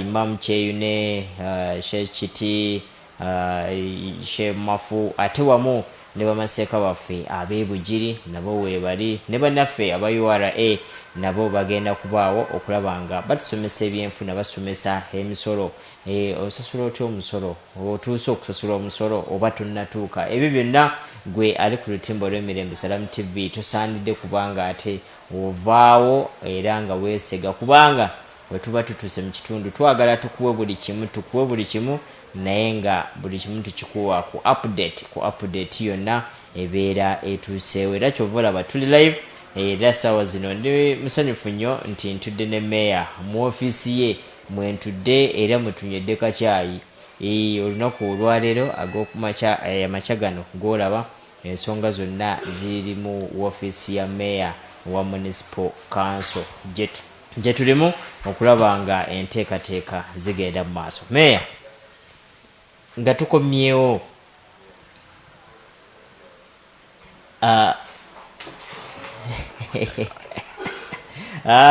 Meeya Ayub ensanso okuddamu okuba nga ate tuli ffenna we twogedde ku nsonga z'abasuubuzi twogedde ku nsonga z'ababooda twogedde ku nsonga ezisinga tukwateko ku nsonga y'ebyenjigiriza busoga ng'okutwaliza awamu abaana abasinga bava mu masomero nga tebannaba kwetuuka ne bafuna emirimu emirala gye bakolako ate oba olusanga embeera y'ensimbi nayo eyinza okubawaliriza okuva kati nga mu abakulembeze ki kye mwazudde ekijja abaana bano oba ekiremesa abaana bano okweyongerayo okusoma?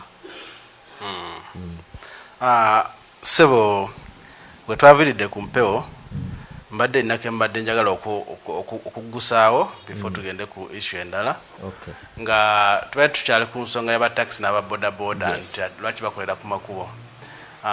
Njagala otegeeza abantu baffe bonna n'abantu abali ku Salamu TV abatulaba nti ffe nga Bugiri Municipal Council era tulina enteekateeka eteekerateekera ekibuga kino nga tukiteekerateekera lwaleero lwokka naye n'enkya n'abaliwo n'abagenda okujja nga tuvuddewo basange nti bategere nti abaaliwo bakola ki bateekerateekera ekibuga era nga tuli mu process ekola municipal physical development plan okuteekerateekera ekibuga kyonna kibeere ku map nga naali e Kampala akiraba naali e Dubai akiraba nga kiri ku map ya Uganda nga ugolinga Uganda osobola kulaba ne Bugiri Municipal Council nti kweri. So bonna tumaze okuteekerateekera ekibuga ekyo ekibuga kino omuntu genda okusanga nti ne bodaboda kiteekereteekedde balina basobola okubeera ne taxi park tugenda gizaawo plan zonna nti oba za recreation centers worshipping centers bino bigenda kubeera mu physical development plan.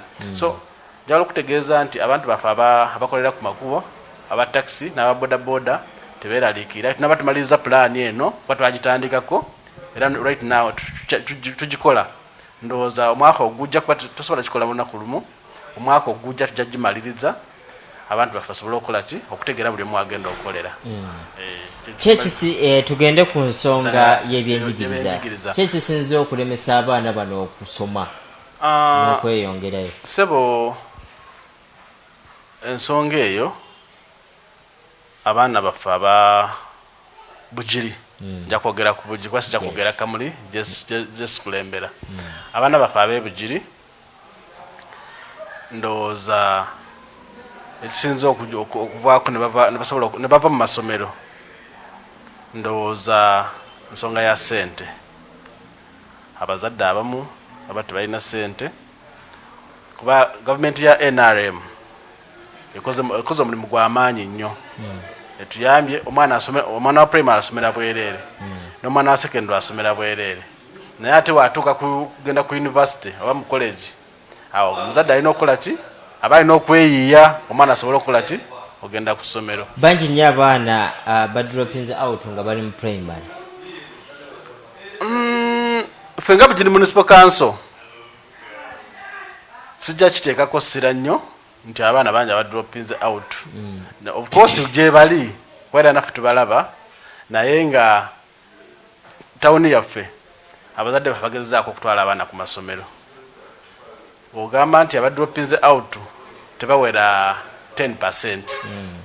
Ba osanga esomero lyaffe lya secondary tetulina ngeri ya government nga lijjudde nga tutukane kuleve gamba nti baba basome sessions bbiri abamu basome ku makya abamu basome lwaggulu lwakuba population ebeekoze eki ebeeweze naye ate ne private sector nayo yatuyambyeko yakoze omulimu gw'amaanyi nnyo kuba abaana baba tebasobodde kugenda mu ssomero lya gavumenti alesi tulina amasomero ga private abaana bebasobola okukola ki basobola okugenda ne basoma naye tetusobola kukibuusa maaso kubeera abo abavuddemu that 10% gyenjogerako nabe eba nnene kuba baba bavuddemu abaana 10 ku buli 100 nga bavudde mu ssomero era percentage naye beekwata ki ebeera nnene nnyo naye kyekimu one kivuddeko abaana okuva mu masomero ebiseera ebisinga butabanguko mu maka g'abantu baffe abazadde baffe osanga nti amaka omukyala waavaawo ajja kuleka omwami n'abaana oba omwami wava mu maka ajja kuleka omukyala n'abaana omukyala yaba kusobola kunoonya school fees anoonya emmere y'abaana ekivaako omwana nga tasobola kugenda ku ssomero tasobola mugwira bitabo requirements ezigenda ku ssomero nga tasobola kola ki takyasobola zituukiriza omuzadde omusajja waba yasigaddewo yekka nakyo kyaffectinga omwana ogenda ku ssomero kuba balina okugenda omunoonyeza ekyokulya aba alina omunoonyeza ekyokwambala aba alina omunoonyeza ku school fees neweesanga nti ate n'omuzadde oyo aba tasobola kuteeka full responsibility ku mwana oyo omwana atalabye oba agenze atuuse ku ssomero batatuuse nekivaako abaana abakola ki okuva mu masomero kati mwe mukoze mutya okulaba nga ennamba eyo ekendedde kubanga wotambulako mu bitundu naddala ebyabusoga ebirala ennamba yeeyongera bweyongezi ffe nga ba leaders era tugezaako kuba osanga omwana nga tagenze ku ssomero nze nga meeya omukwata n'omuleeta n'omubuuza n'omuinterviewinga n'otegeera exactly kyekimuganya ogenda ku ssomero n'akubuulira era n'omugamba nti genda ewaka ogamba omuzadde nti njagala kola ki njagala kwogerako naye awo wetupulira ebirowoozo ensonga eziri mu maka n'otegeera nti omuzadde ono is a single parent omukyala yagenda aliwo yekka oba omwami yakola ki yamulekera amaka naye nga esinza okuleeta ebyo byonna bantu ndowooza butaagala kukola okusingira ddala abaami kuba omukyala sijagamba nti yalina okukolera omwami naye abaami wesanga nti omuntu abeera awo n'atuula olunaku lulamba nga tanaye tayiriza kukola ki gamba nti ngende nkoleko omulimu guno oba ngende mukyalo nsobola okulimayo emmere gye naaliisa abaana bange n'abeera mu tawuni n'atuula awo kyetulowooza nti abantu naba tufunye amaanyi n'obwagazi okukola abaana baffe tujja kukola ki tujja bakendeeza okudroping out of school wana ebusoga musaze magezi ki okulaba nga ebyenjigiriza bitumbuka mu area sebo njagala okutegeeza nti ffe nga municipality twaguddewo policy nze ntambulako nengenda e Kampala ne benchmarkinga mu masomero agaperformingako obulungi kankozesa ekigambo ekisinga okuba ekirungi ennyo nenkwanayo abasomesa oba ba head teacher ne banfunayo buli test gye babakoze eri nange nengireeta n'abaana baffe ne bakola ki ne bagikola nentula ne town clerk kuba town clerk wange naye yansanyusiza nnyo wendedde olupapula olwo akwata education department ne bafunayo akasente ne baproducingamu copies ez'abaana bagenda okukola ki ne basatulatinga amasomero gonna abaana bakola tests ezo so that fe abali wano e Bugiri omwana w'e Kampala kyakoze oba ow'e Masaka oba ow'Wakiso naffe tusobola okukola ki tusobola okukikola so bwe tunakontininga bwetutyo ne tests ezo nga at least every month tukola tests ezo tusobola okwasesinga abaana baffe nesobola okubateekateeka babeere ku level emu n'abaana abalala bonna bali outside oba abaana abalala bonna mu Uganda nga basobola okompitinga for any exam yonna ebeekoze eki ebeeguddewo. Obutono bw'abasomesa eyo nsonga nkulu nnyo. Abasomesa in all our government schools tukyalina shortage y'abasomesa kuba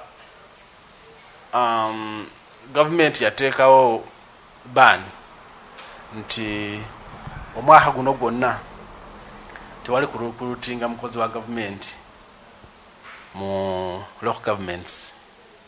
Mulimu abasomesa bonna bafolingaawo naye ate nga nekyo kinatuukawo government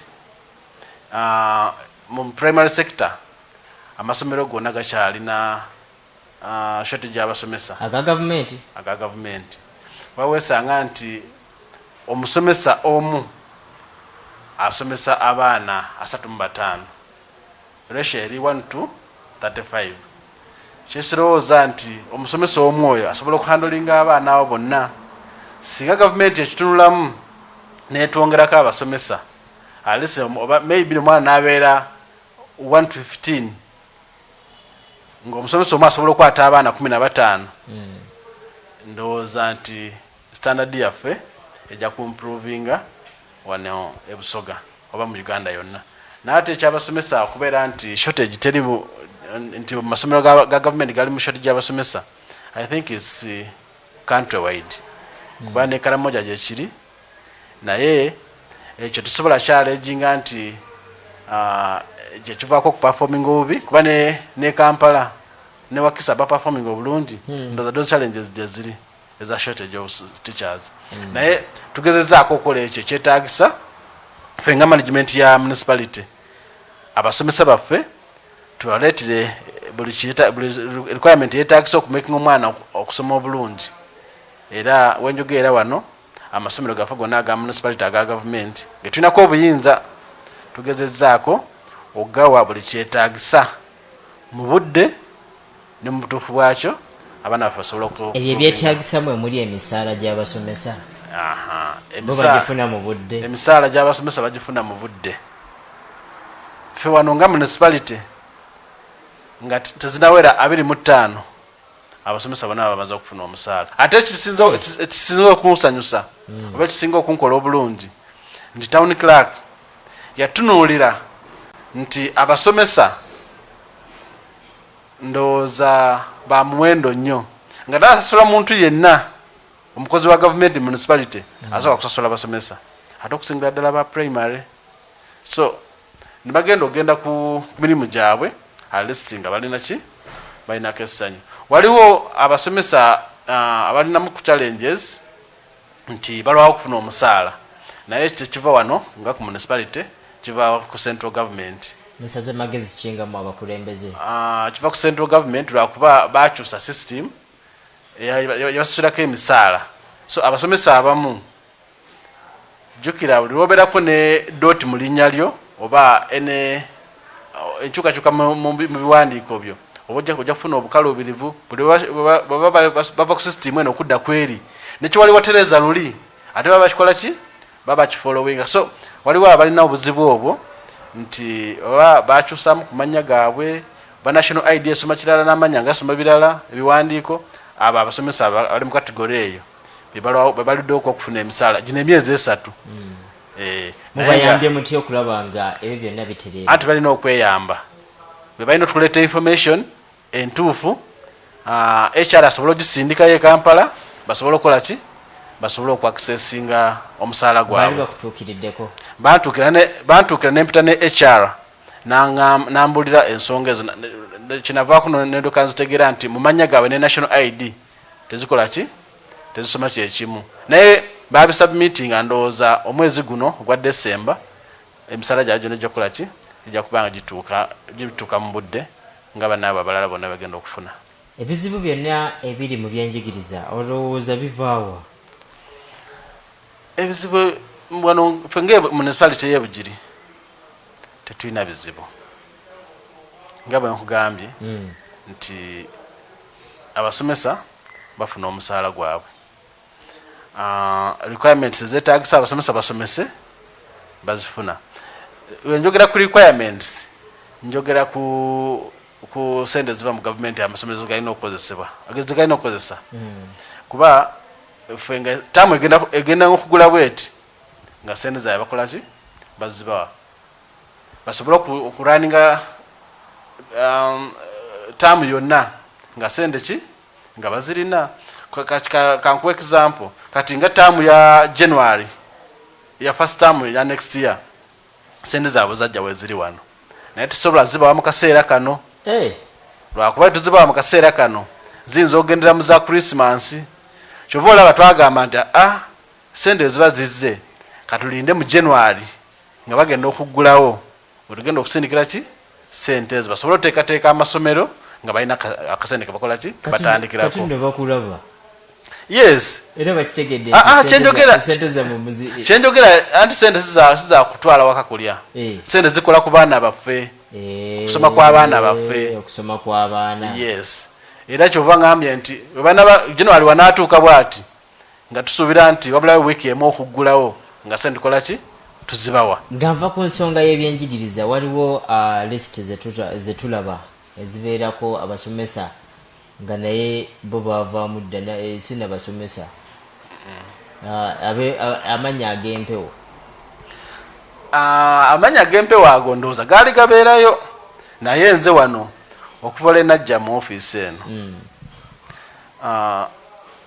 ezo issues zesagala kuwulirako mu bukulembeze bwange kuba buli lwobeera n'abakozi ab'empewo b'osasula you are inviting IGG okujja okukola ki in your entity ate nga lwanisa nguzi kuba buli ate IGG wabazze kitegeeza nti nange mba nemereddwa omulimu gwange okukola ki gw'okusupervising abakozi bange so I made sure nakola eki kyonna kyetaagisa abatandikirako wange nemugamba nti let us clean our payroll tutegeere nti abakozi betu bosasula bye bakozi bokola ki bolina mu kaseera ako wekinakwatirayo ng'olina omukozi gw'osasudde ataliiwo ojja kubeera nga gwakivunaanyizibwako era ekyo ndowooza yakikolako natukirininga payroll yaffe era ffe tetulina mukozi gwe tusasula atakola wano. Program Omukeeze amakyago olunaku lwaleero tulina Mayor Ayub wa Municipal Council ey'e Bugiri gwe tuli naye mu ofiisi ye mwe tutudde era tumusanze ye yayingidde dda ofiisi naye tuli basanyufu nnyo nti ebigambo byonna byayogera bitunuulidde enkulaakulana ya Bugiri ate n'enteekateeka zonna zitunuulidde Bugiri. Akaseera kano eddakiika zaffe ezisembayo zigenderera Mayor nga tetunayogera ku PDM n'enteekateeka za gavumenti eziri mu kulaakulanya abantu endala. Twogereko ku byobulamu katono biyimiridde bitya? Sebo n'abantu bonna abatulaba ebyobulamu wano e Bugiri tubadde tugezezaako bitambuza bulungi ng'abantu baffe bafuna service eyo enungi era yeetaagisa. Bugiri Municipal Council tulina amalwaliro 2. Eddwaliro erimu ye Naluwere Health Center 3 ng'eyo evunaanyizibwako Bugiri Municipal Council. Ne tubeera ne Bugiri District Hospital nayo ng'eri Bugiri Municipal Council mwetudde yeddene naye ng'eyo evunaanyizibwako district. Naye amalwaliro gonna engeri gye gali municipality y'e Bugiri nze ndowooza nti abantu bange aba municipality be basinga ogafunamu service kuba omuntu watambulira okuva mu kyalo okujja mu eddwaliro eddene ndowooza we Bugiri aba akoze eki aba atuuseewo. So kyenjagala okutegeeza abantu baffe abatulaba nti Bugiri district ne Bugiri Municipal Council ebyobulamu tugezaako bikwata eddagala mweriri tugezaako bikwata kanabwala eddagala libeeramu naye ejjukira nga bwe nkugambye tulina population enene eddagala liyinza okujja naye nga tetutumala era naye liba lizze alisi abantu bakola ki balikozesa wali bali weddewo ne tubagamba nti eddagala liweddewo naye katulindeko tufune eddagala naye definitely tusobola kuligamba muntu omulwadde nti alinde akole ki eddagala lijje awo omuntu wabanga atuuse ng'eddagala teririiwo agenda n'akola ki n'afuna accident n'agula eddagala eryo wagga dokita amaze omuwandikira oba omusawo yenna ng'amaze omuwandikira lwakuba mu kaseera ako n'omusawo yenna ali ku jute aba talina kyakkola jjukira eddagala lyetufuna liva mu national medical store be batuwa eddagala mu malwaliro gaffe aga gavumenti so gwe nga municipality n'obeera ne ssente tosobola kwetantala tokole ki ogula eddagala not until nga national medical store ekoze eki erese eddagala lya gavumentkikolebwawo anti tusubmitingayo our returns ne requisition oba okusaba eddagala naye jjukira kiri kitongole kimwe ekikola ki ekigaba eddagala mu Uganda yonna kati oyinza okusubmitingayo leero ne wayitawo 2 weeks nga bali Kabaale bali Mbarara bali Ggulu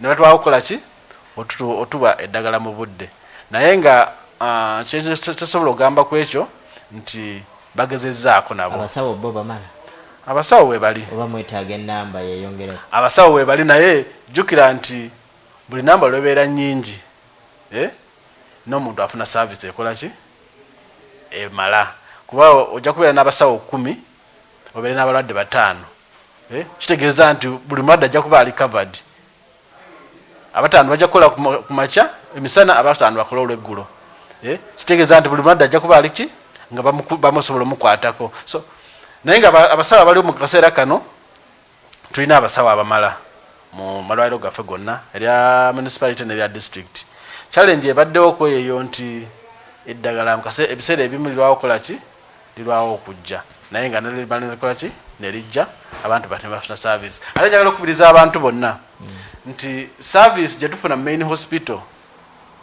mu ddwaliro lyaffe erya district eddene ye service gye tufuna kuki ku health center e Naluwere kuba abasawo abali eri be bali e Naluwere tulinayo doctor n'eri waliyo ba doctors naye ebiseera ebisinga abantu bonna bagenda nababeera mu main hospital nababeera bangi nnyo naye ng'ate webasuubira ekirungi wasuubire no wona waliwo ekirungi ate eno gye badduka nti bagendagendayo engeri abantu gye babeerayo nti batono eddagala limala ne libeerayo lingi so ate jjukira not until maybe nga wabaddewo okusaba kuva kwa doctor wa main hospital MS wa main hospital nti mutuweeko eddagala tuli bubi nnyo naye owenda asobola kugamba bugambi ndi nkole ki nsitula eddagala nditwale naye bajja kuba alina okukola accountability y'eddagala eri abakoze ki lyabawaddeyo obwavu obumwamidde ekitundu kino mwenga abakulembeze temubulaba obwavu twali tubulaba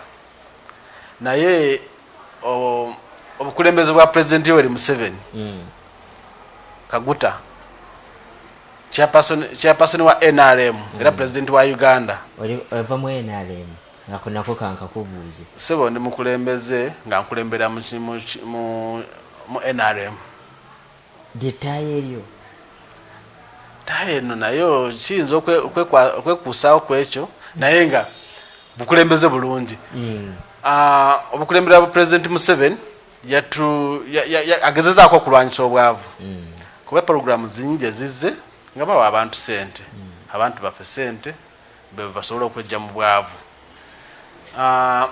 sente nyingi nga zijja batuwa waliwo PMA ne wabeerawo LGDP ne wabeerawo emyoga ne wabeerawo ez'abavubuka ne wabeerawo ez'abakyala sente zonna zizze mu bantu baffe aba Bugiri kati wazewo PDM zino zonna zibadde zigenda mu groups PDM kati ekoleeta nga mubeerawo ne groups abantu bataano babawa sente z'emyoga omuntu n'afuna sente naye kati PDM president gyatuwadde yazze nga sente zigenda mu nsawo ya muntu zigenda mu household mu nyumba ye mwe zigenda emiliyoni namba eyo nga basobola kukubuuza nti osobola kukola ki gwe ng'omutuuze ne bagamba nti nsobola kulima binyeebwa ne bagamba nti miliyoni eyo genda olikole ki ogelema ebinyeebwa nti nsobola kulunda mbuzi miliyoni eyo genda ogula embuzi olunde nsobola kulunda nkoko so PDM yazze nga ategetinga omuntu wa wansi asobola okwejja mu bwavu. Naye ate abantu baffe bwe twali tubasomesa ku nsonga ezikwatagana ne PDM bakitwala nti kyalubalaato nga tebafaayo. Bayinza n'okuba tebabitegeera kuba abamu balyandye. Anti kati abantu okutegeera baali badde nga babitegeera, naye omuntu kyamukwata n'aweya yagamba njagala kulunda nkoko naye nga alodde okubeerako ne miliyoni mu nsawo. Se miliyoni lweguddemu n'akyamuukirira kabe kasinge nti miliyoni yagenda okutuuka ng'abadde asula bubi n'asooka agulako omupaliso, n'agulako eblanketi, n'agulako ekitanda, n'agulako n'engatto, agenda sente zigenda okutuuka ez'okugula embuzi era ndibadde okugula embuzi 10 nga basigadde ezigula mbuzi emu. Ekyo kye kibasigaze emabega ne tusigala nga tugenda kusigala nga tukyali ki tuli mabega. Naye pulezidenti atugamba nti abantu baffe sooka okozesa sente ezo zakuwadde, oba oba tolina mupaliso okola amagoba gakole ki gagula omupaliso. Abantu baffe twabasomesa naye baganye kola ki kutegera kyakukola, kukiriza kutegera kyakukola. Naye tubasaba nti sente za PDM sente zammwe ng'abatuuze baffe abantu ba Uganda zikwate nga bonna abaogenza okulima emmereyo kasooliwo n'omutunda n'ofuna sente zo, bw'oba ozikwata ne sente za PDM zibeere sente zo nti wezinaba zikuweddeko ojja kuba tokyalina kirala kyonna kyakola ki. Ate jjukira PDM bakuwa omulundi gumu abakuwadde leero, maybe abantu bonna ku kyalo bajja kumala kuggwayo ate baddemu bakole ki bakuwe, naye baba tebaweddeeyo tebasobola kwongera sente za PDM. So abantu baffe tubakubiriza nti sente za PDM nga pulezidenti bwatugamba tuzikozese bulungi abantu baffe sobola okwejja mu bwavu. Naye kisobola okukubiriza abantu bonna PDM n'abakozi ba gavumenti programu eno ya bwereere, naye abantu bagenze nga babalimbalimba nti mpaayo $10,000 nkuwe miliyoni, era omuntu gwe tunakwatako nga asaba omuntu sente tujja muteekayo mu mbuga z'amateeka sobola omukangavvula ng'amateeka gakola ki amateeka ga PDM bagagamba. Abantu bonna abafunye sente za PDM mbasaba zikozese bulungi bakole projects ezo zebasabirako sente ezo zebasobola okukola, kuba tunaba tuza okumontaringa tujja kujja ne checklist yaffe. Watugamba osobola kulunda embuzi ziriwa, watugamba osobola kulunda enkoko ziriwa. Tujja tugamba nti anze nabagamba nsobola kulunda mbuzi naye we natuuka wano ng'embuzi tezikola bulungi nenimamu ebinyeebwa. Bw'obanga olina kyokyusizaamu komawo wajja sente otugambe nti bannaaye ebinyeebwa byaganye kati nazze muki nazze mu kulima nyaanya. Naye nga tumaliriza olowooza ki ekiyinza okukolebwa okutunuulira ebyenfuna naddala mu Busoga okusitu ng'omaliriza? Ng'amaliriza njagala okutegeeza abantu baffe bonna nti Busoga baturankinga nti tudda ku Karamoja okubeera abaavu. Ffe abantu b'e Busoga ffe tulina okijjawo ekyo, kuba naba tetufuddeyo kukola nnyo sirowooza nti tujja kwejja mu bwavu. Ekisooka tusomesa abaana, twala abaana baffe ku masomero. Omwana asomyeko teyenkana na muntu akoze ki atasomyeko, kuba oba osomyeko obeera n'ebintu bingi byosobola okutunulira n'ogamba nti ekisobola kikola tikigenda kuntwala mu maaso. So tusomesa abaana, naba tumaze okusomesa abaana naffe tukole nnyo, tusigale nga tukyakola nnyo.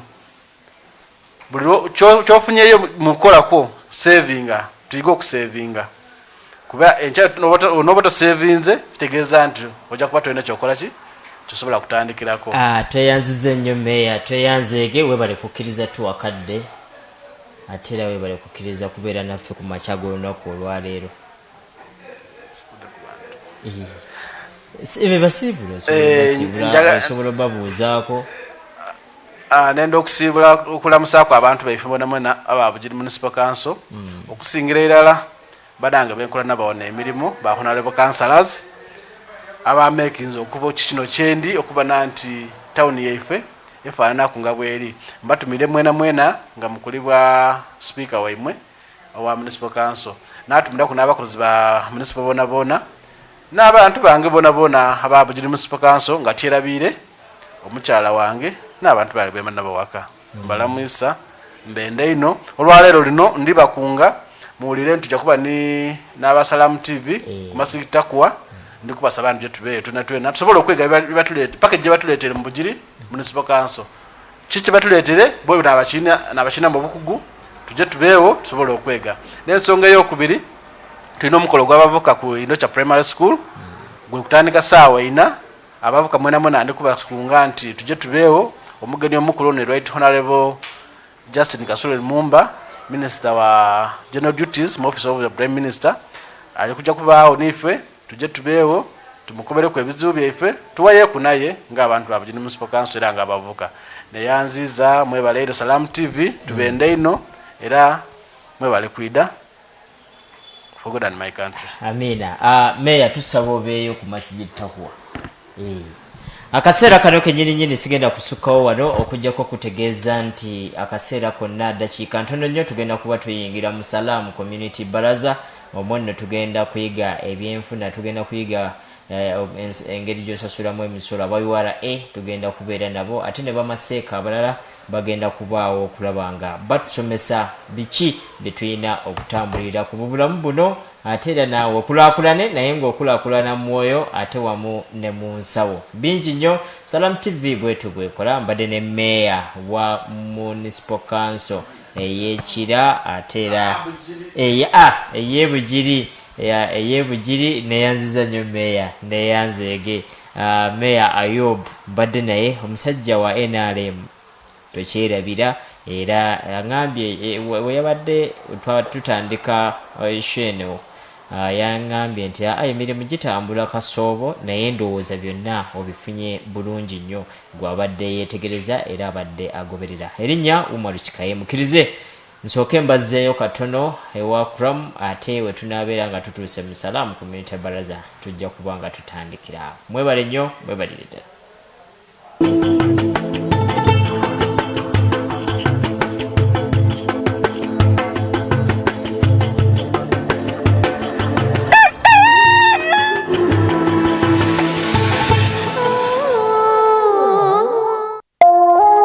Eno ye Salam TV.